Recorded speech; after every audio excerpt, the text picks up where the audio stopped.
नमस्कार शेतकरी मित्रांनो, आज आता आम्ही गव्हाला युरिया देणार आहोत. तर मित्रांनो, युरिया देत असताना तो आपण व्यवस्थितरित्या फेकला पाहिजेत, जेणेकरून तो गव्हाला व्यवस्थितरित्या त्याच्या बुडामध्ये पडला पाहिजे.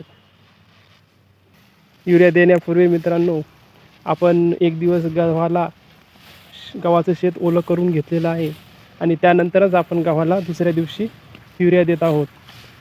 त्यामुळे काय होतं मित्रांनो, की आपलं जे शेत आहे ते ओलं असल्यामुळे गव्हाला युरिया टाकल्याबरोबर तो लगेच विरघळतो आणि गव्हाला तो लागू होतो.